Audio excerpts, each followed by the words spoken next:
Welcome to the pod focusing on the aftermath and recovery from the devastating Palisades fires of January 2025. Journalist Joel Pollack, entrepreneur Oren Ezra, and technology expert Ron Goldschmidt serve up to the moment vital news and information, discuss the ongoing recovery efforts, and introduce us to the individuals and trades who are playing key roles in rebuilding our cherished communities. We're diving into the deep end and learning quickly how we can move forward together. We know the pain because we're living real-time news, stories, resources, and insights on the ongoing recovery effort. Buckle up. We're three homeless guys.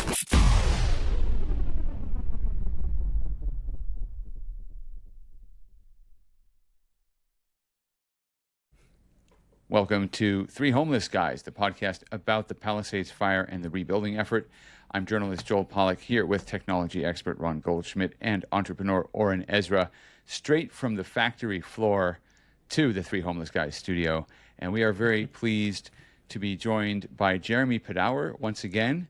He is the toy entrepreneur behind big hits like Pokemon and the Squishmallow series. And Jeremy, we were talking before the show, I had many Squishmallows, or really more precisely, my eldest daughter had many Squishmallows. They were very popular with my kids in their bunk bed. There were big butterfly Squishmallows, kind of obese butterflies, but very comfy to put your head on, and toy raccoons and all kinds of rodents that you made very attractive. So thank you for everything you've done. I'm sorry we lost them in the fire. They were all smoke damaged and we had to get rid of them. But the Squishmallows, and Jeremy's going to talk to us about the progress. He's also the guy behind PacificPalisades.com. What a great domain name. So very involved in community activities and in the business world, the entertainment world, connecting all these different things together. We'll go around and do some news. First of all, it's just nice to see everybody. How are you guys?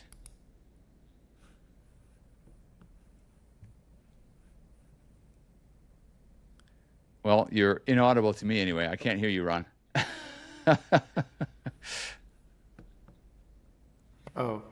Here we go. There you go. We moved to a new place this week, and on the first night we were there, the house next door got burglarized, which has never happened in the street. So I feel like some bad luck is following us around. Other than that, it's nice to be in a nice permanent location now that we're back from Europe. Good to see you guys. Can't wait. There's a lot to talk about today.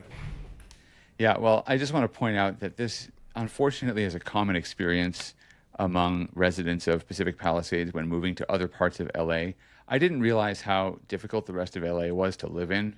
I guess we were spoiled by life in the Palisades, but you had a break-in. One of our other friends, Blake Mallon, had his truck stolen out of his driveway. He lost his house, and then he had his truck stolen out of his driveway.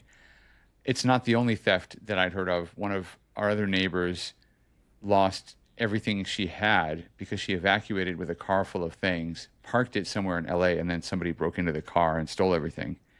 And when I was driving around Beverlywood, we didn't have any thefts, thank goodness, but I was with my kids in the car, and a homeless guy just came up to the car and started pounding on the window. And my kids were terrified. I mean, the rest of LA really is not run very well. And that's going to bring us to the big topic today, which is SB9. But let's just check in with Oren quickly. Oren, you were in the midst of manufacturing, somebody who actually makes something instead of typing on a keyboard like me. So tell us how you're doing.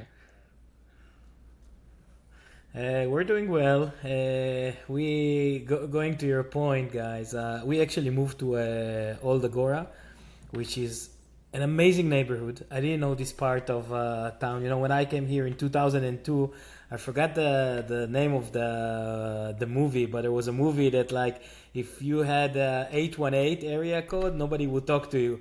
So this guy gets the phone number of a girl and it says 818 and he throws it.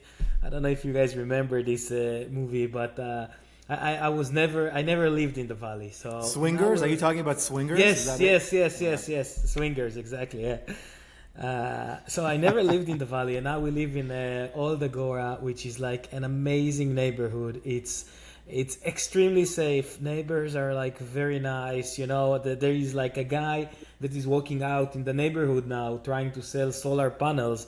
And in the chat of the neighborhood, everybody is, hey, do you know this guy? Can we find out who he... Like, if somebody just like walk at the neighborhood and trying to sell somebody, everybody is like, on it. Very easy to live in this part of town. Everything is like basically 5 to 7 minutes away. You have parking everywhere. You have parks. You have like you have amazing places. So I was always like a West Side person in the last 23 years. And I don't know, I think I'm converting. And everyone has guns, right, Oren? Everyone has guns. I don't know. You'll have to come in the middle of the night and try to knock on the door. I think it's very safe over there for that reason, seriously. So do we need another area code to dislike then, or to look down on? Can we be area Listen, code that theme is that area code thing is universal. Like, I still have a 917 Manhattan area code. And I'm on my cell phone. I keep it because it's just like it's got cachet. And if you still have the Brooklyn area codes from New York, those are still no good. No good. No good. I have the 847 Chicago suburbs area code.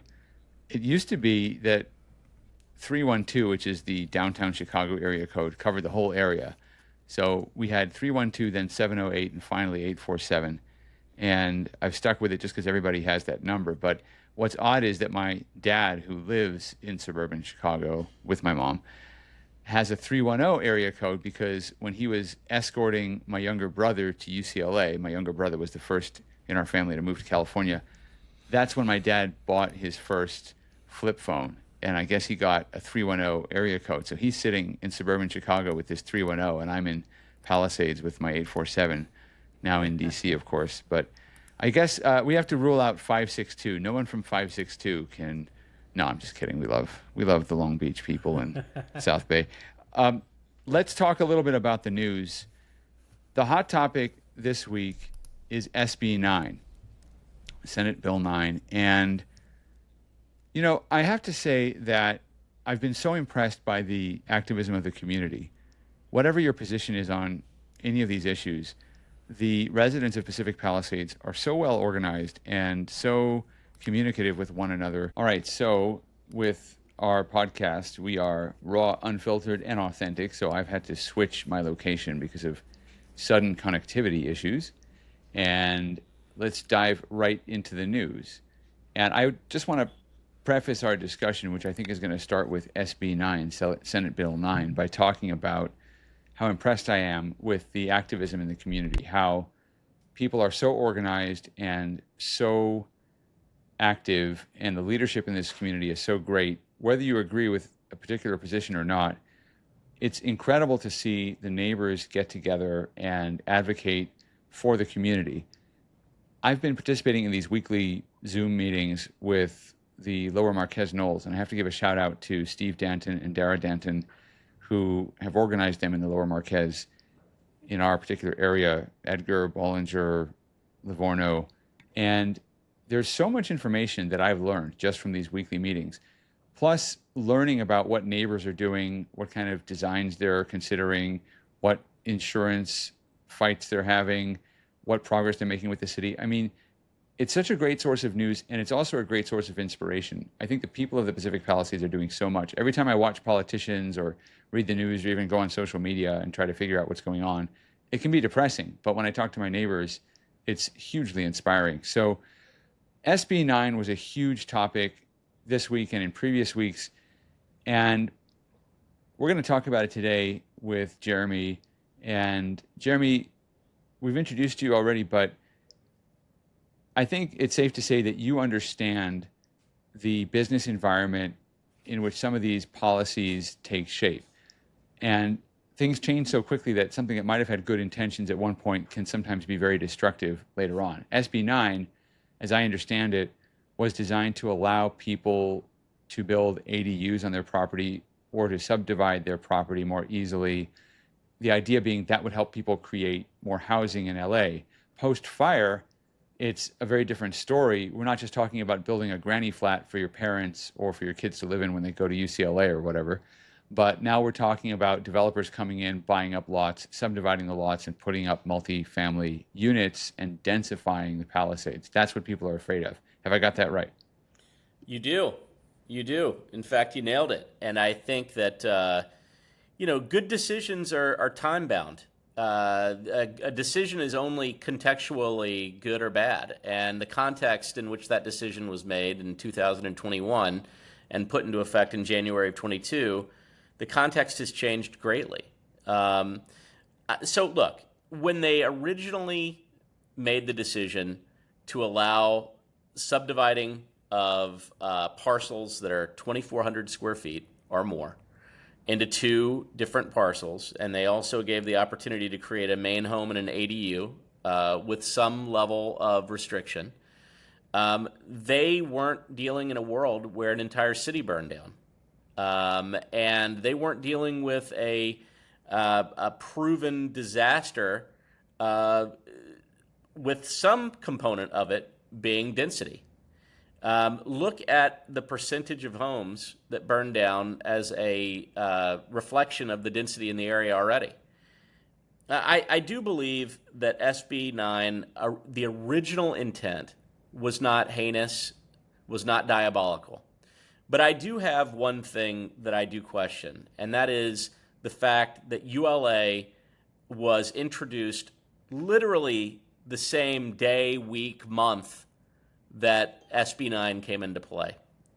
And the pairing Let's just remind people what ULA is. ULA is the transfer tax ULA, on... Yeah. Measure ULA is the mansion tax, as they like to say. So-called, right. So-called.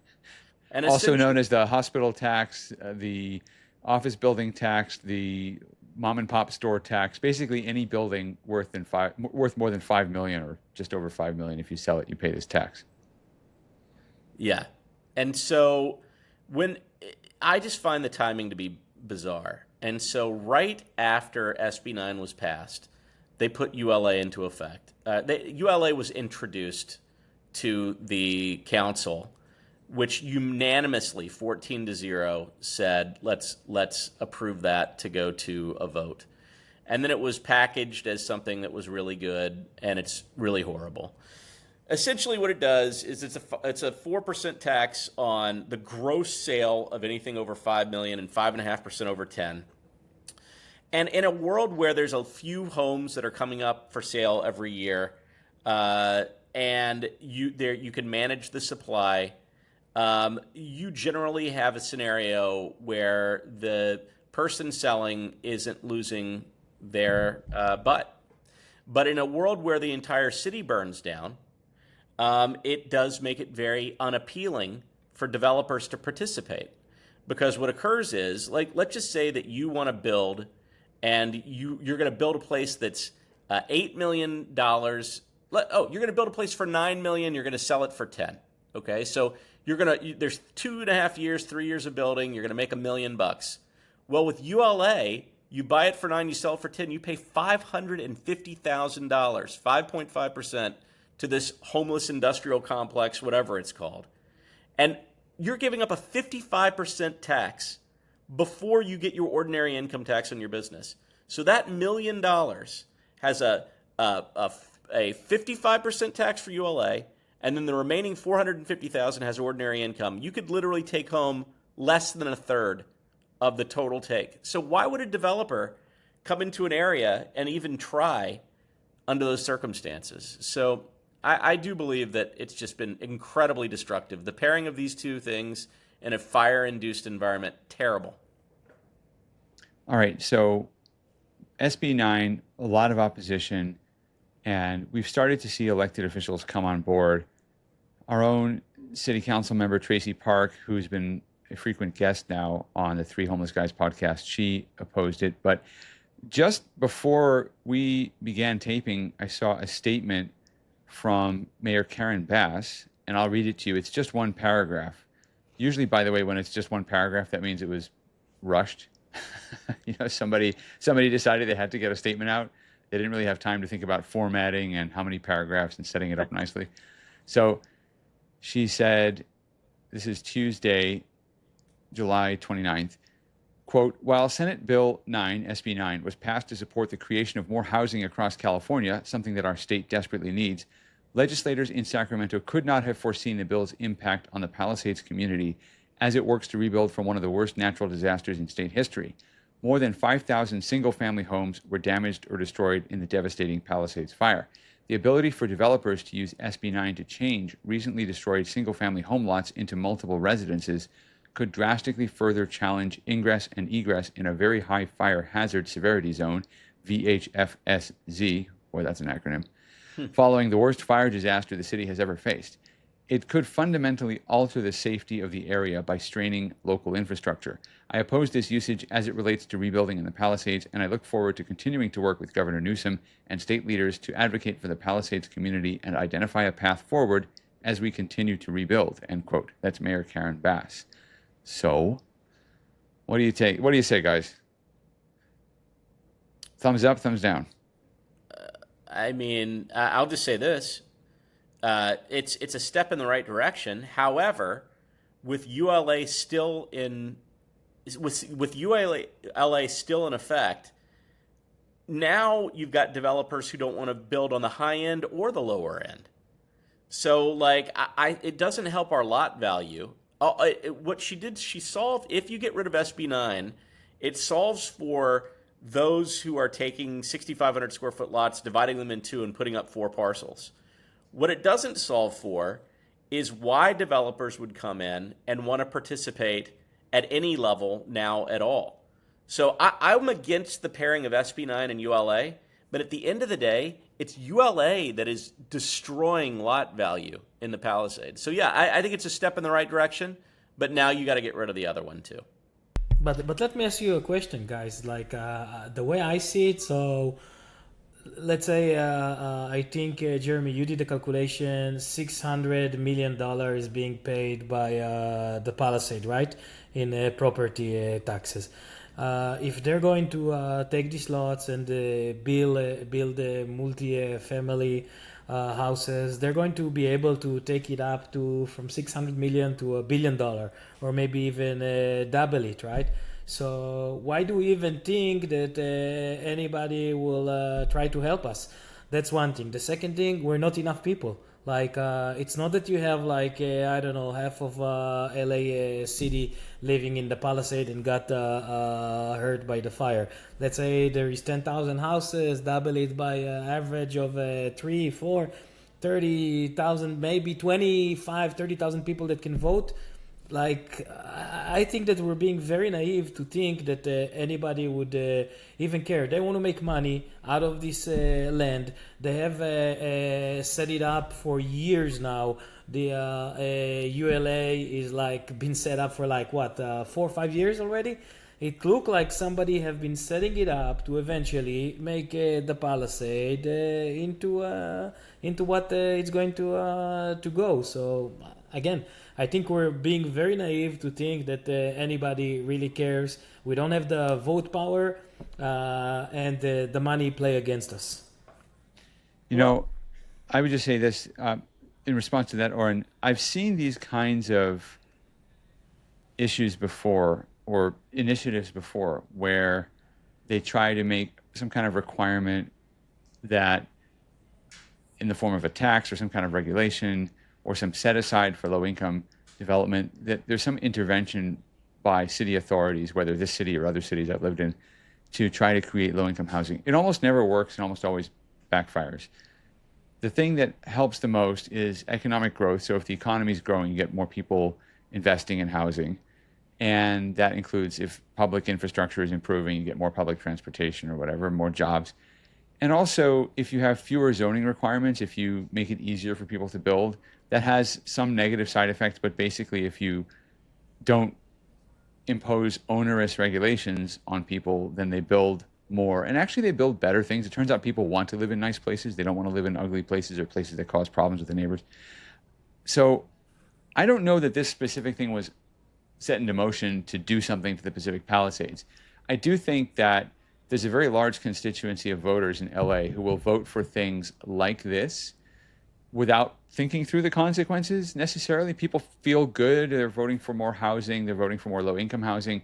It's the same thing with the sales tax that we raised, I guess, more than 10 years ago for homeless services. I remember looking at this sales tax proposal and thinking, if you raise the sales tax to pay for more homeless services, you're going to get more homeless people because people will come to LA for the services. Right. And that's what happened, right? But nobody was thinking that. They're thinking, oh, I want to help homeless people. So they voted for it. And they voted to renew it last year. So, I just think people are often motivated to do the right thing, but we don't have a good way of communicating the consequences to people, or maybe the people who oppose these things just don't do a good job of doing that. Yeah, no, I agree. But I do want to address one thing that Oren said, which was, yes, we don't have the numbers of humans in terms of making a huge impact at the poll, but we do disproportionately represent the incoming tax base of Los Angeles. The problem is, for me, I have a 4-point stance of the things that we need in the Palisades, and one of them is a much more open budgeting process. Because while we may make up a 0.5% of the entire Los Angeles population, my best estimate is that we make up more than 5, even 6% of the overall incoming budget. So if we really are $600 million, I believe Los Angeles budget is around $10 billion. You might correct me on that. It may be off by a couple $1 billion. But that means that we over-index by about anywhere between 7-8 times our actual incidence in the population. I just think that because of that, we are owed some level of transparency and we're owed better services.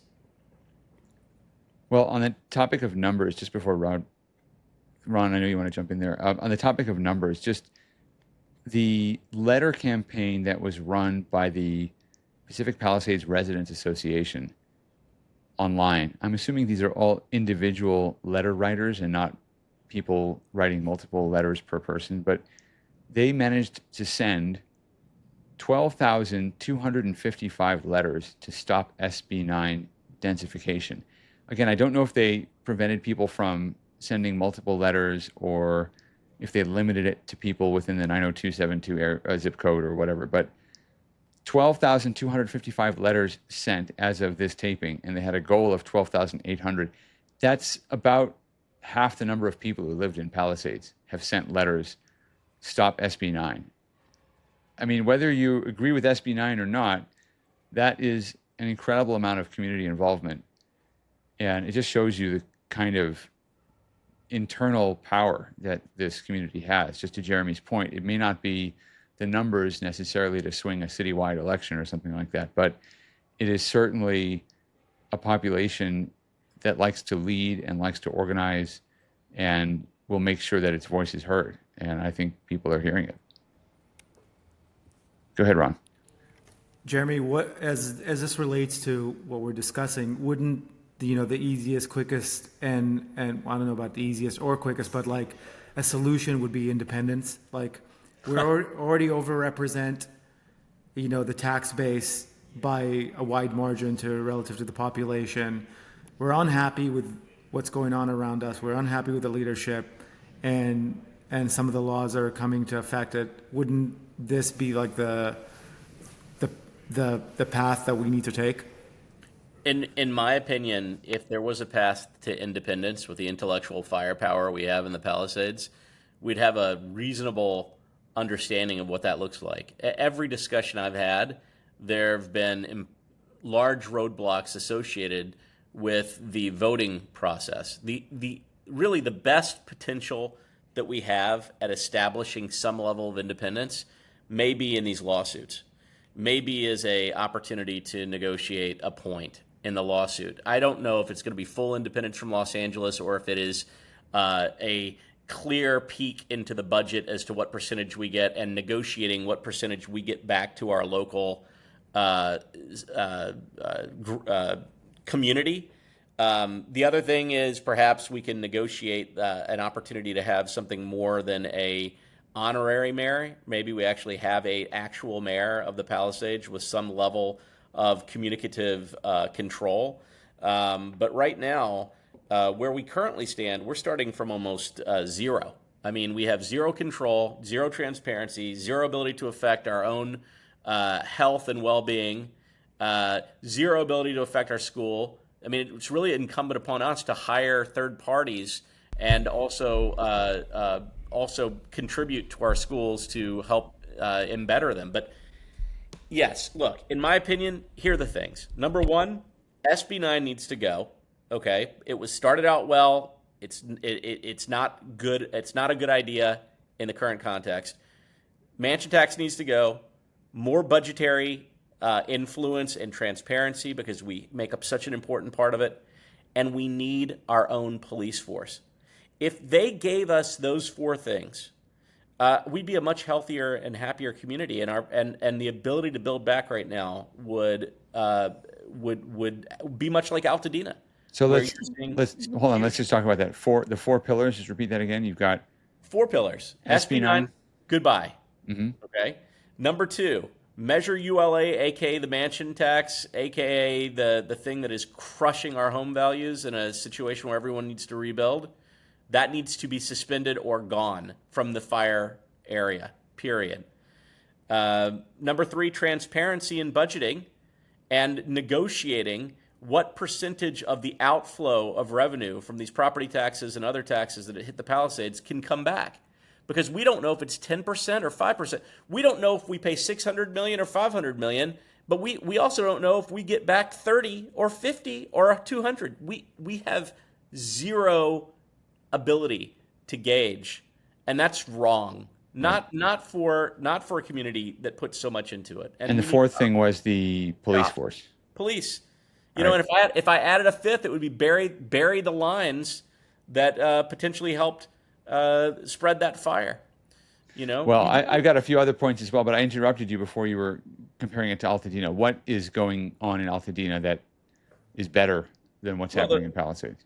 So Altadena rarely hits the $5 million critical price point, okay? Even on a rebuild. And as a result of that, developers are not hitting their head against the wall when they're trying to figure out a way to squeak out a profit. Because again, $1 million sounds like a lot of money. It really does. And don't get me wrong, $1 million is a lot of money, unless I tell you you have to invest $6 million to make $1.5 million, and that $1.5 million that you're going to come back already has an encumbrance upon it of about a third, and then you got to pay your ordinary income tax. It's a double income tax, essentially. So in Altadena, because the sales are under 5, they pay 1 income tax. They're not paying to the homeless industrial complex, and I call it that only because, honestly, I don't know how much money is actually going to make the lives of people who are on the street better. I think it's going to bureaucrats and individuals that are running it. But yeah, that to me is the biggest difference, and you see it in the sales. Altadena, the rate of sale in Altadena right now, or throughout the fire process, has been somewhere between 6 and 7 times the rate of sale in Pacific Palisades. The number of homes selling each week, the number of homes sold to date, as a proportion of the listings to date, Altadena is crushing it versus the Palisades, and it has nothing to do with the fact that the average home is less expensive. It has everything to do with the fact that there's no money to be made if you're going to be building, period. Can I ask just a question about that? Might it also be that people in the Palisades want to hold on?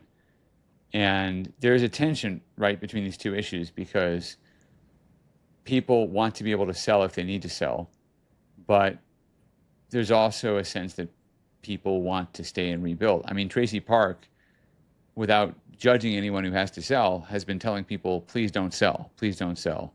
Hang in there. It's going to be great one day.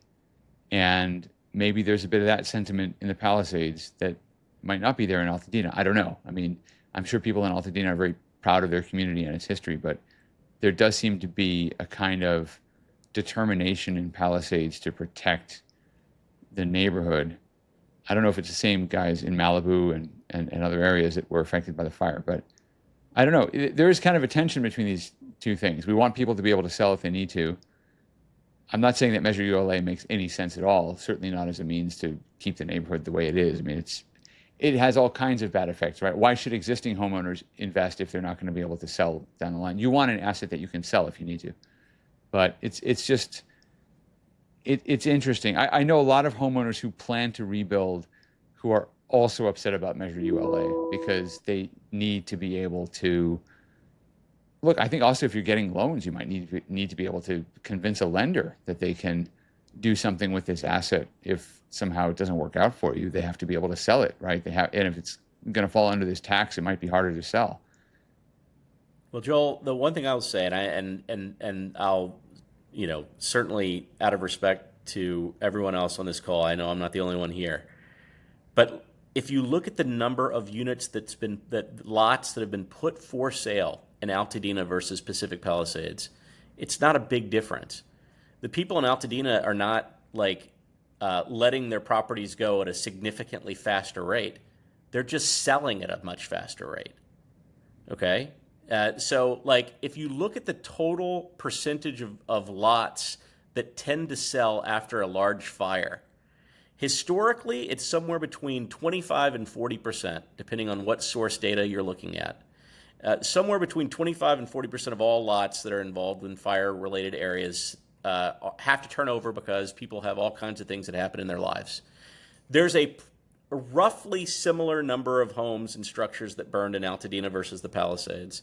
There's roughly same number of places that have been listed, and the number of sales in the Altadena are significantly higher.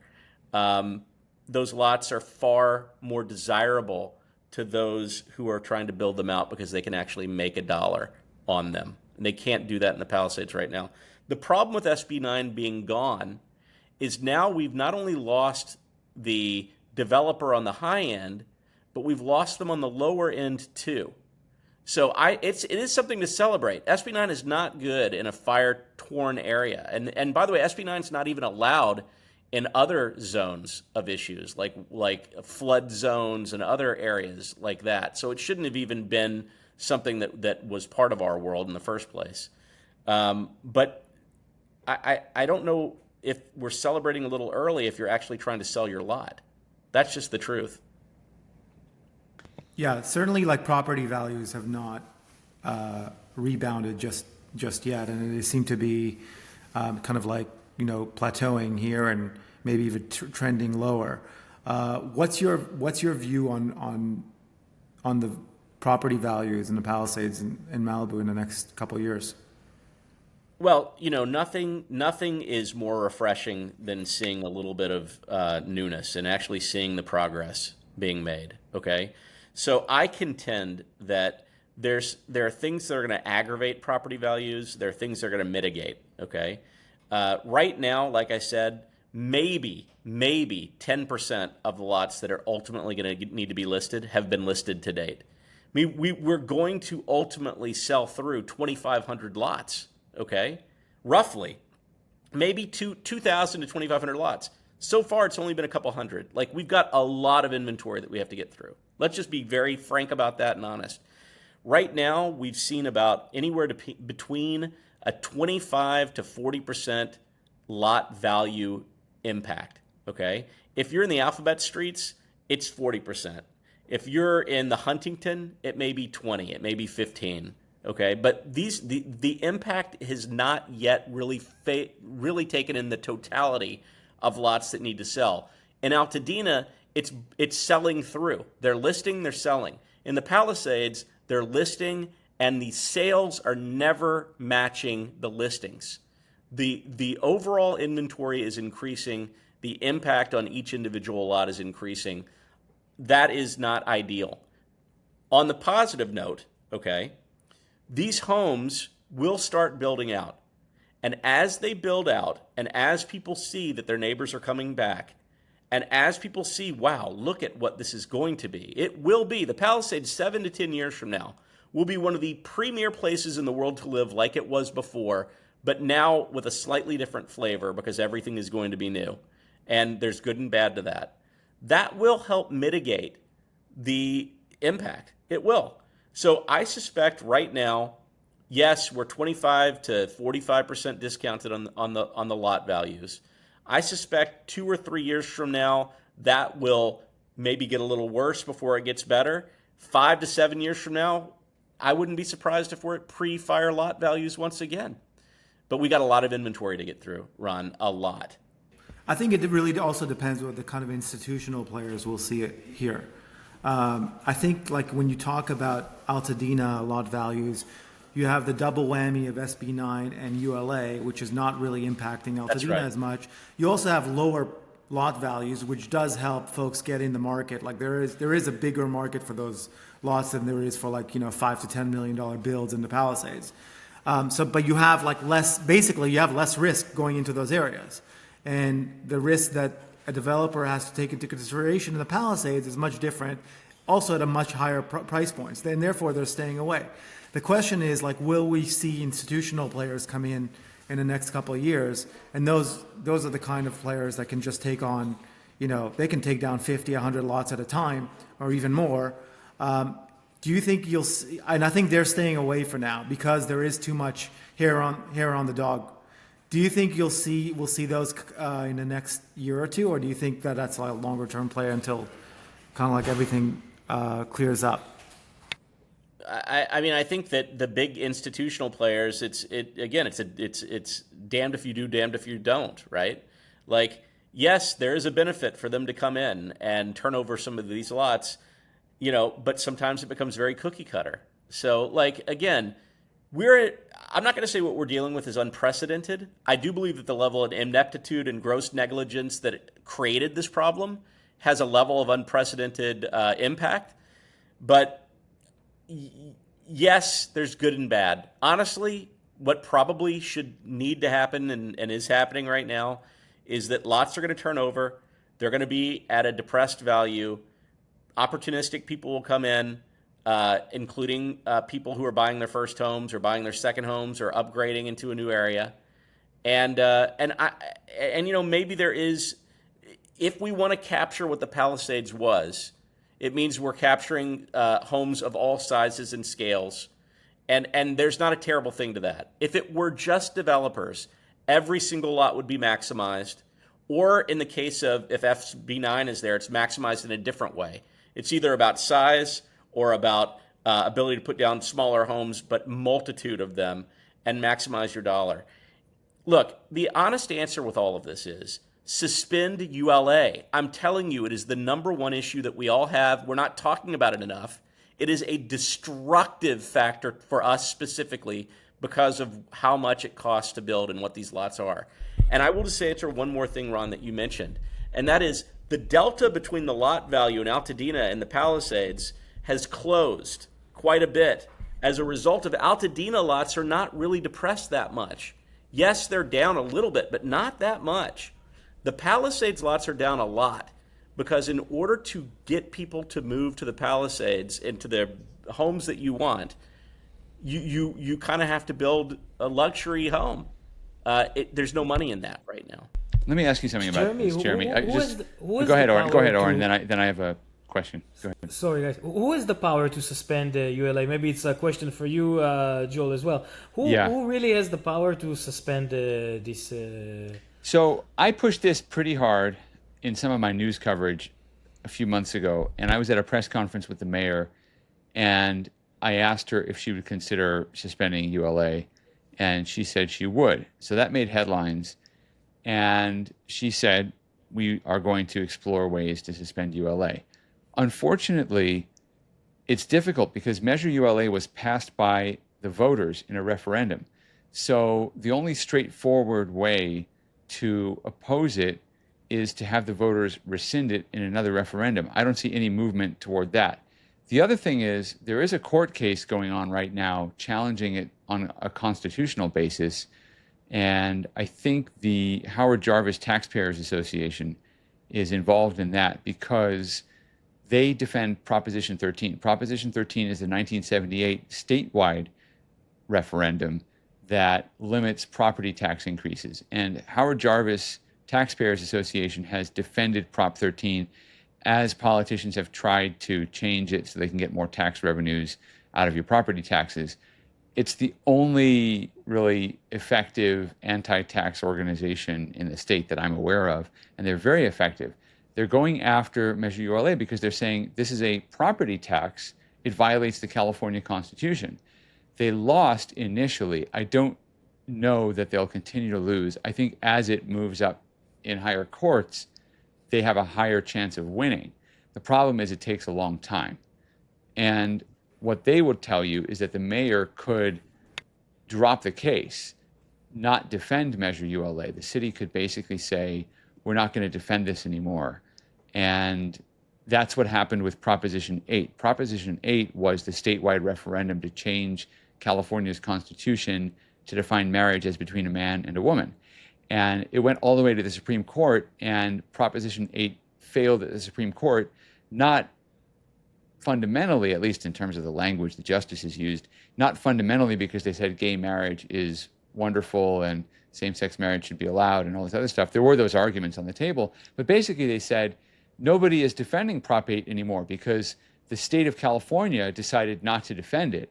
And if you show up in court and the other side isn't even defending its position, then there's no case anymore. So they said, we're throwing Proposition 8 out because the people who stepped in to try to defend it, I forget who it was outside organizations, they don't have standing in this court. They are not allowed to represent the people of California, only the state of California, the Attorney General of California. So I think what the Howard Jarvis people, sorry if this story is long, I hope I'm making it clear. Great. This is fantastic. The Howard Jarvis people are saying the mayor of LA should say, we're not going to defend Measure ULA in court anymore, and that would basically make the case go away. But she hasn't said that yet. That's the only way other than a referendum to undo Measure ULA. So I think that that's what the mayor ought to do. And this comes back to the point, when I said thumbs up or thumbs down on the mayor, sometimes Mayor Karen Bass says the right thing, like she said in that statement about SB9. And I think it was important for her to say it for her own political positioning as she looks toward re-election, because part of the story people had been telling about SB9 was this is the mayor's agenda of densification. She was identified with the idea of making Pacific Palisades denser, low-income housing, quote-unquote affordable housing. We've talked about those issues before. But now that she's opposed to SB9, she can say, well, I'm opposed to this, and I'm speaking on behalf of Palisades and that kind of thing. But what does it mean, really, to oppose it? And do we want to oppose it forever? I mean, the question I've had, I actually asked this of the Pacific Palisades Residents Association. I said, well, what if I like SB9 further down the road? Let's say 5 or 10 years from now, I have aging parents who have a house here in the Chicago suburbs with staircases. And maybe they don't want to risk falling down the stairs. Maybe I want to build an ADU on my property and let them live there. So would SB9 still allow me to do that? And I think maybe we want to talk about further down the line whether it is suspended or whether we allow opt-ins, opt-outs. I don't know how it works, but I think what we really need to see from our state and local leaders is action, and it's good that they're starting to be responsive to the community. I think that's a reflection of how powerful the community is, how strong our voices are, but I don't feel, and Jeremy, this reflects what you were saying, I don't feel yet that we're all on the same page. I feel like there are still so many agendas at the city, county, and state level that are not lined up with what the residents of the Palisades and Malibu want for rebuilding our community. Yeah, I agree. No, I agree. I think one of the things that independence would help is exactly this. And by the way, I think independence would also help with property values, because I can't tell you the amount of people I've spoken to, including some this week, and I'm in that bucket, which is like, I don't trust our current elected officials with the new rebuild. Like, there's nothing new. There's no new zoning on the table. There's nothing new at the table in terms of the rebuild. What's to say this isn't going to happen again? And so if the Palisades does secede, at least we'll have, we'll control our own destiny in terms of at least like the local fire laws, like things like that we can control. And I think that's going to help property values. And I speak to a lot of people who are like, I've had it with California because we've had the same people in place and I'm moving and I don't want to be here anymore. And so just that in itself, I think will probably get 10 to 20% rebound in property values on the Palisades.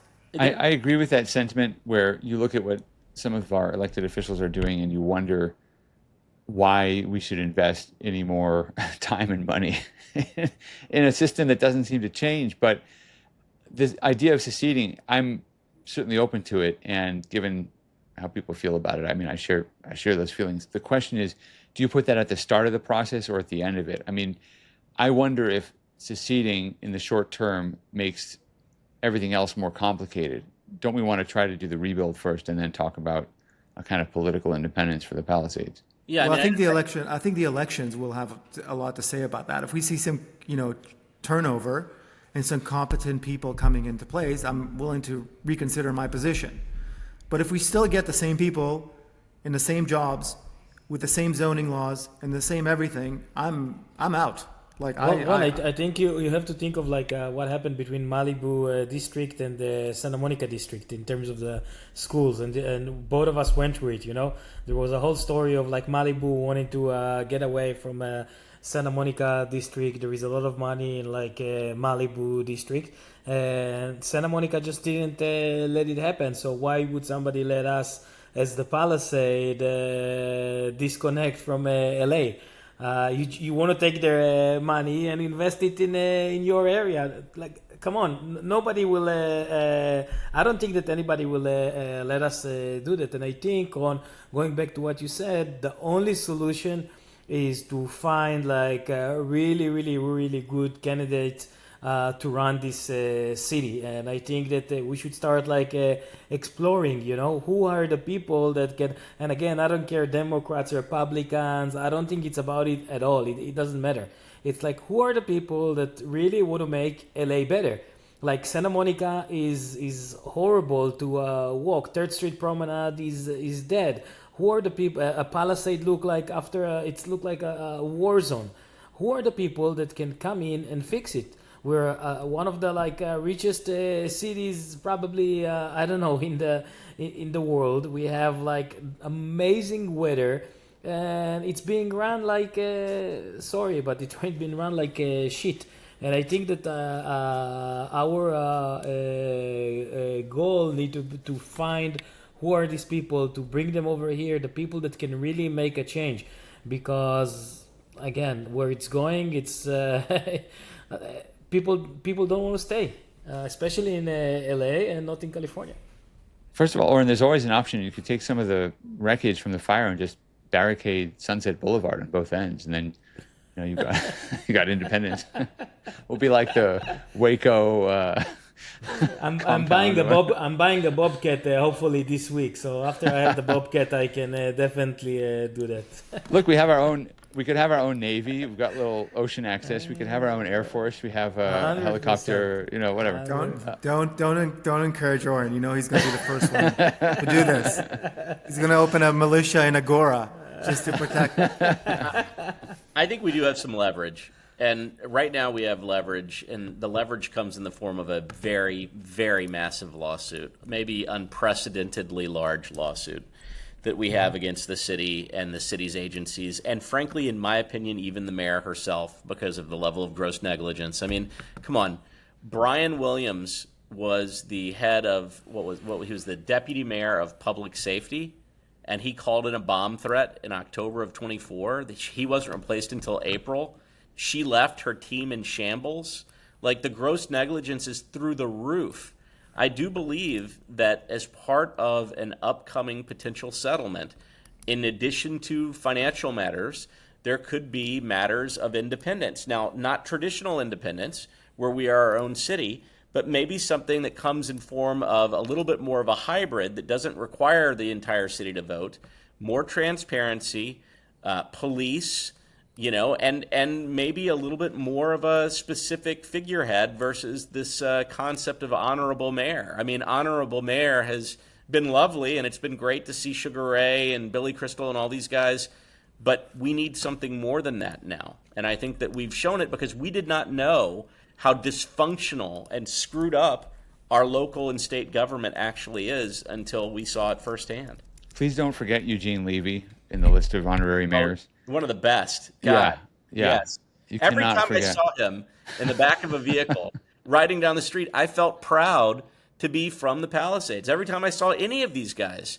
But the reality is and Body by Jake included, but they're all figureheads. They're not actually doing things necessarily that is process or policy. And we need process, policy, and visibility into the Palisades, period. And without it, we are simply sitting ducks for the next big issue. And by the way, good luck getting fire insurance if they don't do things. Look, can I get to the crux to the issue? Go for it. The crux to the issue is, unless you can admit some level of accountability, there's nothing to be fixed. The reason why you're not seeing these things be fixed is because they're so afraid to admit that they screwed up. And when you're afraid to admit you're screwed up, there's nothing to be learned. There's nothing to be accountable for. There's no gains to be had. Our best bet is in this lawsuit. It's a powerful lawsuit. There's an enormous... Which lawsuit is this, by the way? Oh, there's mass tort. There's multiple mass tort suits against the city, the state, and all of those actions. Robertson, Boyle, and all the rest of those mass tort lawsuits. And also there's class action suit. And the class action suit. The only downside of the class action suit is everybody gets the same amount of money. In the mass tort suit, if you lost $1, your standing is $1. And you could potentially get it all back, depending on what happens with the settlements ahead. Well, I must say I'm, despite my legal education, skeptical of lawsuits as a way of solving any problem. But I will take that on board. That could be a way to move things forward. I share your frustration, and I am also frustrated by the focus all of a sudden on issues that have nothing to do with rebuilding the Palisades. And we've talked about this before. We talked about the riots a few weeks ago and the immigration issue and how that's taken some of the focus off where it needs to be. Let's talk about a couple other issues as well. I think we touched on fire aid last week, but I want to just give Jeremy a chance to have his say about it, because you mentioned that was something you wanted to talk about in terms of the public debate around how to help the Palisades and Malibu rebuild. Yeah, sure. Look, I mean, the $100 million is a very small fish in a much bigger space, okay? It is. But it's indicative of bad behavior, even after the fire. Here's the issue, okay? The issue is $100 million divided by, and I'm not going to just talk about the homes that burnt down, the homes that are there. Let's say you take the 10,000 structures. You get $10,000 a head if you're just handing out checks. If they had just sent $10,000 to every family that lives in the Palisades, rent, own, otherwise that are there, that would have been a very kind use of the money. Maybe you'd had to subtract 5% for shipping and handling or whatever the heck you want to call it. But then 95% gets distributed. Everybody gets $9,500 and they smile and they go, well, thank you very much, Los Angeles, and all the people that donated. That's not the way it's going down. The way it's going down is you had a bunch of nonprofits jump in to try to share this money. You had very few organizations that actually benefited from it. And every time it goes from one nonprofit to the next, there is a ratio of keeping to pay executives versus giving. And if you pass it down, if you take $1 and you take the dollar and the first nonprofit takes 15% of it, passes it to the second, they take 25% of the remainder, passes it to the third, they take 40% of the remainder, all of a sudden you just don't have real money that's being passed out. And the longer it is between the actual collection of money and the origin of where it's meant to go, the more opportunity there is for hijinks.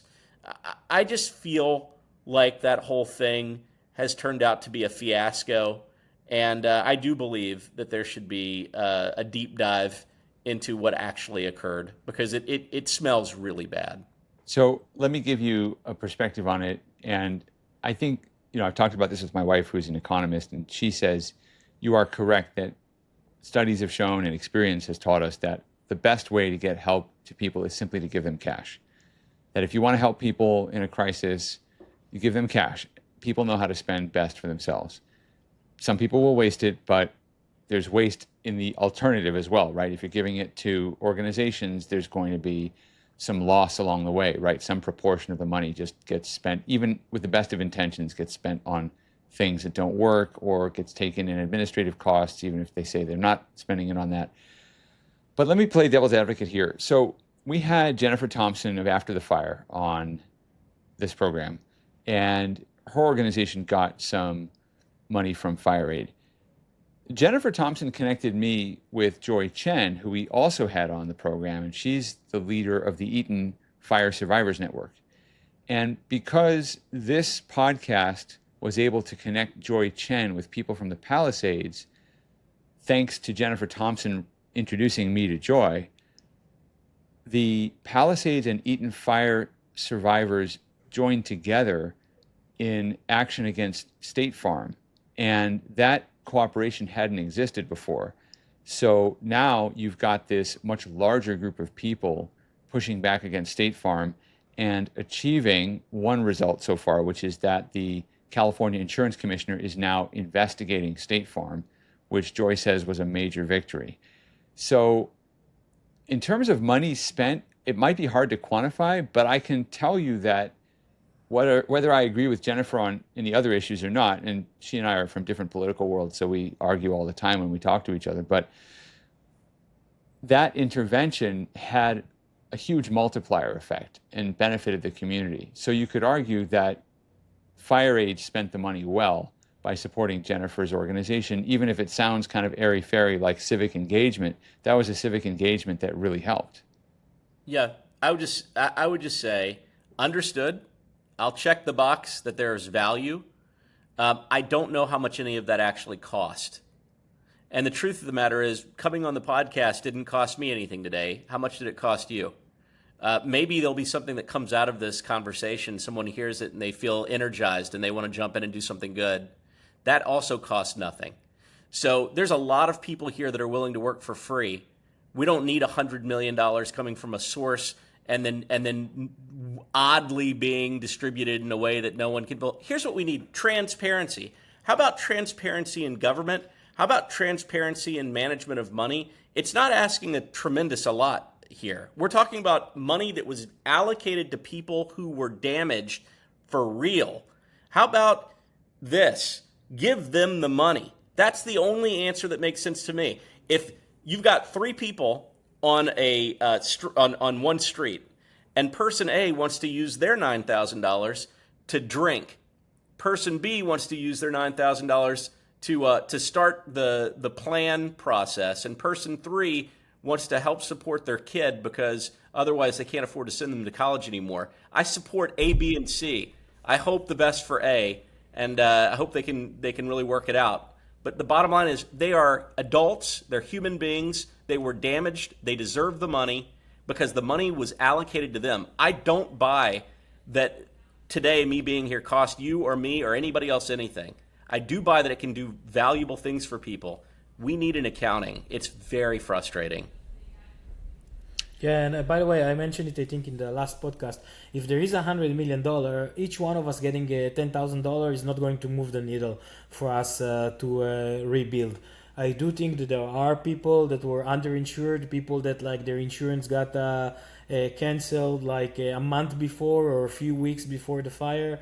Those are the people that these funds can really help. So instead of concentrating on like rebuilding 10,000 houses, there is like 500 to 1,000 people that could really use this money. But like you said, Jeremy, if it's starting to go through this nonprofit and this nonprofit and this nonprofit, the nonprofit will get a lot of money, and not only me and you will see maybe $500 at the end.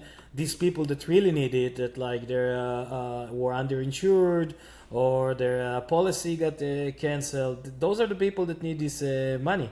And again, I don't understand who is deciding how to divide this money. Who can we like? Who's the arbiter, right? Exactly. We're talking about taking responsibility. Who is the person? We should start naming people. Hey, you're in charge of this $100 million. Change it.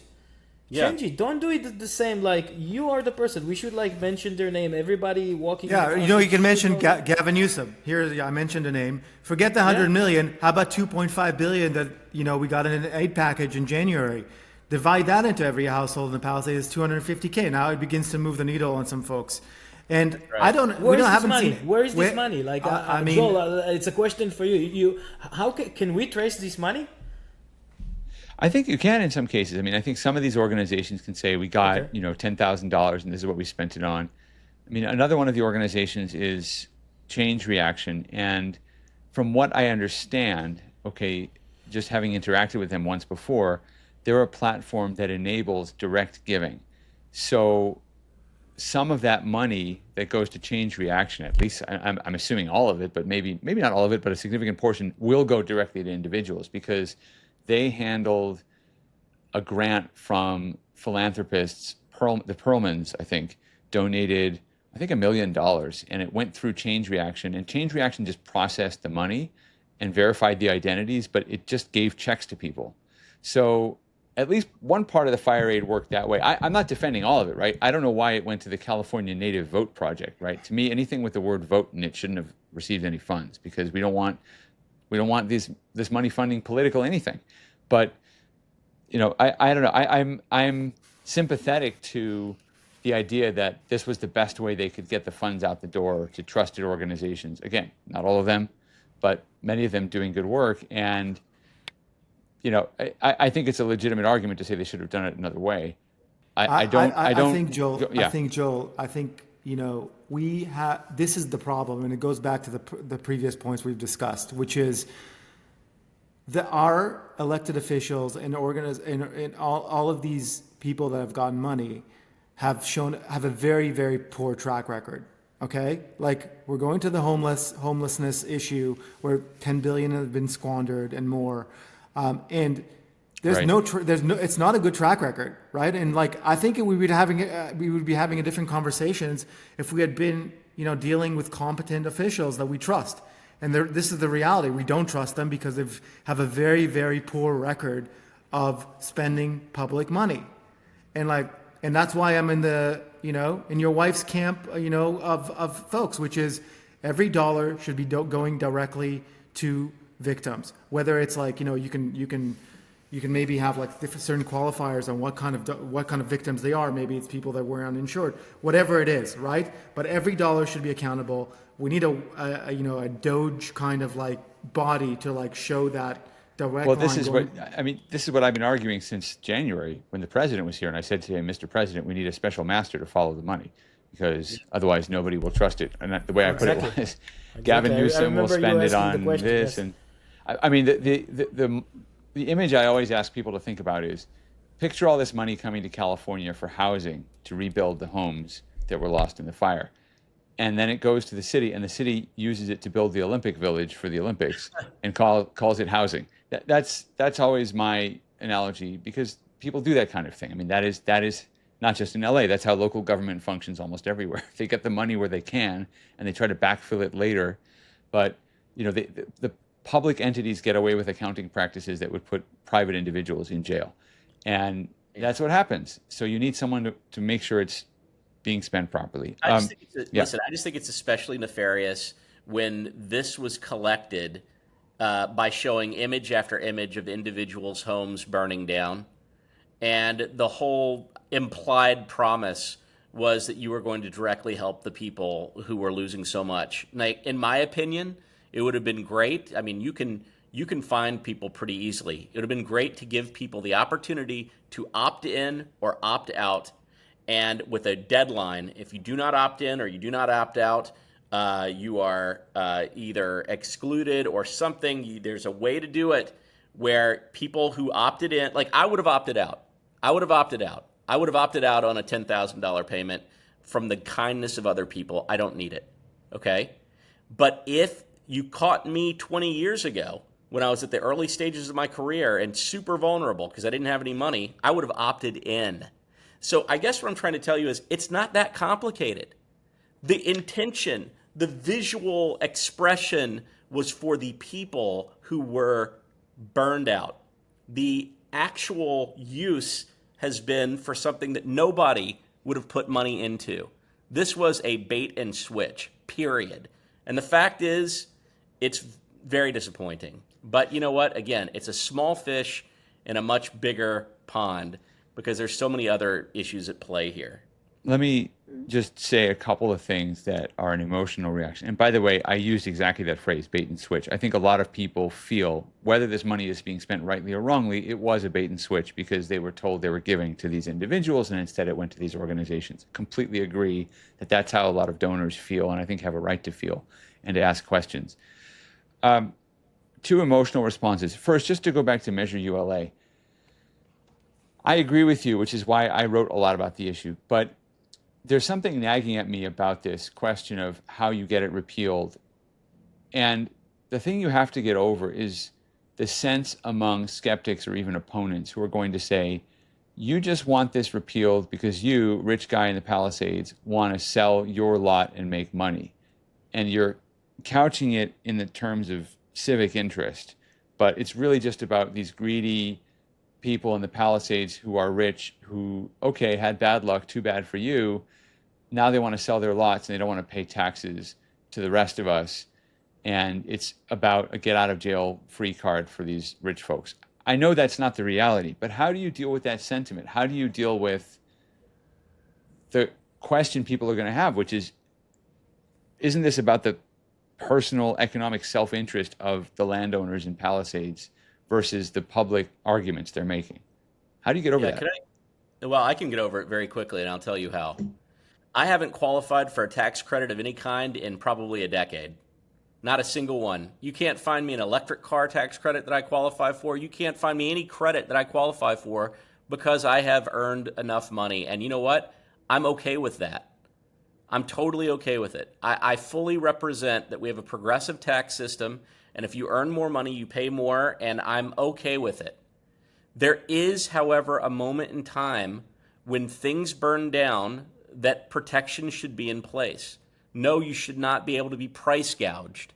No, you should not be able to lose money and then pay a tax or a transfer tax on the sale of that now depressed asset. Yeah, of course, I have no problem with it on both sides. I will pay more. I will miss every tax credit in the world because I earn enough money to do that. But on the flip side, when a city burns down, I'm going to tell you, if there's justification, absolutely positively suspend things that create further harm. That's what they are currently doing, creating further harm. So yeah, I don't buy the whole, if you're wealthy, then not only do you have to agree to the tax credit loss, which I completely am okay with, but you have to agree that if anything damaging occurs, yeah, just live with it. That's not okay. I like the way you put that. You're not asking for a special favor. You're asking for something that will help the community rebuild and will actually help the rest of LA once people can rebuild. The other emotional thing is, I wrote a lot about fire aid when the controversy started, and I think I captured both sides of it. I tried to, and maybe I didn't succeed. But what I tried to get away from is the sense of pessimism that sometimes comes into some of these stories, especially on social media. For example, when we had the question about squatters about a week ago, and I raised the issue in some public meeting because I had seen an Instagram post about squatters, and it wasn't clear whether they were in Altadena or Palisades. And so I asked the question, and then 24 hours later, we had an answer that this was happening in Altadena, and it was just 2 lots. And the police came out and said, no, it's not happening in Palisades. So we got a lot of answers very quickly, which is great. Again, our community is incredible at getting answers. But the narrative about squatters taking everything over continued online for several days. And I kind of don't want to be part of feeding a narrative about pessimism, even if there are things that are upsetting and are heading in the wrong direction. I think we have to talk about those. But with fire aid, leave it for me, Joel. Yeah, leave you. I guess I could be accused of wishful thinking. Maybe that's true, but again, when I talk to my neighbors, I'm hearing positive stories about rebuilding, about frames going up. Look, talk to some other neighbors and they'll say, this one sold, that one sold, this one's leaving. So yeah, maybe I'm getting a lopsided picture because I'm talking to the people who are invested and involved and still rebuilding. So I'm not getting the full picture, but I'm talking to people who are optimistic, and it does contrast with some of the narrative that's out there in public.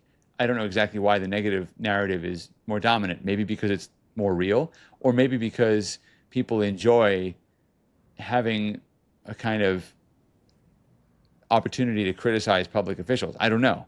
I'm genuinely confused about what the reality is. Joel, I can tag me in. Tag me in. I'll tell you what my opinion is on this, and that is, again, it's all about context. Why are we here in the first place? And it goes all the way back to the not clearing of the brush and $100,000 fixes on reservoirs and deputy mayors of public safeties that call in bomb threats, and then the mayor still leaves and goes out of town despite having a week's worth of notice that a severe wind threat is in play. There are so many, time after time after time, obvious disregards of public safety, disregards of our well-being, just ineptitude. That, yeah, they've earned this. This is not a situation where we're just a bunch of cynics walking around. This is a situation where we have a government that is non-functioning. They are poorly functioning. You know, Gavin Newsom inherited one of the largest surpluses, maybe the largest surplus in any state history, and somehow parlayed that into a massive deficit in his term. This is a mess. Okay, I don't want to. It can't be described any other way. It's a mess, and they're gaslighting and gaslighting and gaslighting, and they're focusing on things to try to get our eyes off of what's real. It's ugly. I mean, can I just ask you one question, guys? Why is it? And I believe that if you look at the first amended complaint from Robertson, they did a phenomenal job at laying out liability for LADWP and for the city. They cooked them without even having complete discovery. LADWP people changing, physically going back and changing times and timestamps of when electricity to poles were turned off. Year-long communications on reservoir fixing started at 80,000, ended up being 200,000. Quotes from the fire chief from 1972 communicating why this reservoir existed in the first place. 7 hours of lost time as planes flew back and forth. All of these things exist, all of them, and establish liability so incredibly well. And yet still, nobody, in my mind, is covering what really happened before the fire with Bass, a deputy mayor who called in an anti-Israel bomb threat purposefully, was raided by the FBI. None of this is conjecture. It's all fact. He's being convicted. He's got 10 years in jail coming up in October. The man is being convicted. He was the public head. He was the deputy mayor of public safety. You know what that job is? Head of fire, head of wildfire, head of police, head of emergency services. She left. I can't even imagine. Can you imagine running a company and having someone who's in charge of your CFO? Your CFO is gone. Oh, you know what? I'm not going to replace that CFO, and I'm not going to put anybody in that role. I'm going to go ahead and leave and go on a 6-week vacation. Give me a break. This is a disaster of human-made. It's an unnatural disaster, not a natural one. And we know who is partially at fault. And yes, we're highly cynical. They've earned it, Joel. They have earned it. We're angry, and we are owed that. They can't take that away from us.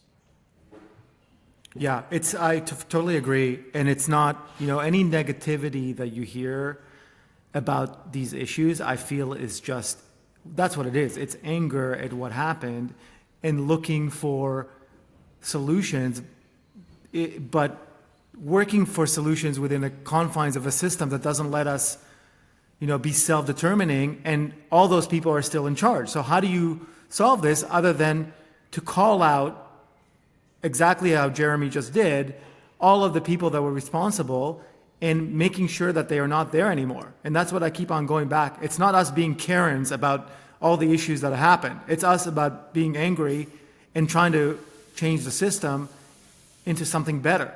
Right now, until the next election, I feel like we're bound. And as Jeremy said, like the lawsuits that are happening, nobody's admitting to anything. And I think that was an amazing point, is like, because it will just show culpability, which is why everything is exactly the same way that it was before. So we as a community, just as we wrap things up, need to hold these people to account until the very end. And don't let them call you crazy, and don't let them say that you're just being a Karen. like, and you're just screaming into the abyss. Like, we have to call into these people account and change them, and then have our own people in their place that are going to create a better environment and a safer environment for us to rebuild into. Oren?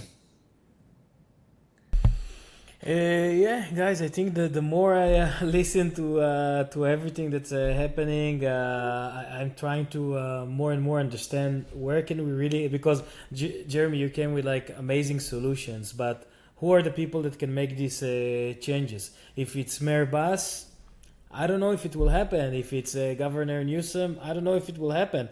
What can we do? And I don't think there is anything we can do in the immediate time. I think we really, as Californians, as like the people of LA, as the people of Palisade, need to decide. We need to decide who are the people that we want to lead us. How can we make California like the place that we all came for, you know? Like, I don't know if Jeremy, if you grew up over here, I don't remember if we talked about it, but like, I didn't grow up over here. I came here in 2002. I love this place. To tell you today that I love this place, yeah, I love the weather, I love a lot of the people, but every time I need to deal with anything that is like outside of my business, right? I manufacture here in California. You know how many people manufacture here in California? Almost nobody. You know how many warehouses are here for rent and for sale? Why? Why does it need to be like this? I don't get it. So, I think that the people we're going to elect next time is a very important topic we need to talk about. Last word to you, Jeremy. Yeah, I just look. I'm gonna finish on something positive. Okay, we're angry because it was great. Where we lived was great. We loved it. In fact, I didn't go home a single day, step into my house and say, why am I here? Every day I walked home and I felt lucky. Even if I had things going on in my life that didn't otherwise feel lucky, going home, going to the Palisades felt great. That will come back around as long as we protect it, okay? The assets are depressed right now. Many of them are burned down. We have insurance companies that are tough to deal with. We have leadership that's tough to deal with. We have all of these things that are happening. One day, the Palisades will be a terrific place to live again. We just want to hold our leadership accountable so that there are lessons learned, so that these things can be better for us, things that we didn't even know were issues, and now we do know. And when you know, if you don't address them, you know, history tends to repeat itself. So again, I'll just restate this one more time, okay? There are issues that we should all align on. SB9 was one of them, okay? But SB9 without ULA being suspended only sadly hurts lot values, because now you've got the contract, you've got people that are not going to invest it at the high levels or the lower levels. Okay, we need transparency in budgeting. We need cops. We need to bury the power lines. Okay, if we have those things and we can hold them accountable and we can say, hey, look, every year you need to spend 40% of the money we put into the system back into the Palisades in fire, emergency services and everything, then you do get your brush clearance because it's more in our hands. Then you do get a police response that happens faster than 1 hour. When we were robbed in 2019 on Alcima, it took 55 minutes for the police to get there on a robbery in process. Unbelievable, unforgivable stuff. If we had our own cars, that would have been 8 minutes. So there's just things that we need to hold on to as a community. But just, I do believe that if we can check some of these things off, the place is going to be really fantastic. But we need it. And you know what? Enough of the niceties. If I see one more person smiling, hey, oh my God, I'm council person, blah, blah, blah. Just please, this is not the time. Your bubbly, lovely exterior is such a mismatch from the way the community feels right now. How about matching our tone? How about coming in and saying, you know what, things suck right now, but it's going to be great. I'm telling you, believe me, and I'm going to help you get there. How about matching our tone? How about that? All right. And with that, we thank Jeremy Padawer for being with us here on Three Homeless Guys. For more, you can go to threehomelessguys.com, email us at pod@threehomelessguys.com. Until next time, this is Joel, Ron, and Oren saying stay strong. Thanks for listening to Three Homeless Guys. If this episode hit home, please subscribe to our channel. Check out threehomelessguys.com for RSS feeds to your favorite streaming service. Follow us on social and share this with a friend who needs to hear it. Drop us a review or shoot us a message at pod@threehomelessguys.com. We'd love to hear from you. Stay strong, and we'll catch you next time.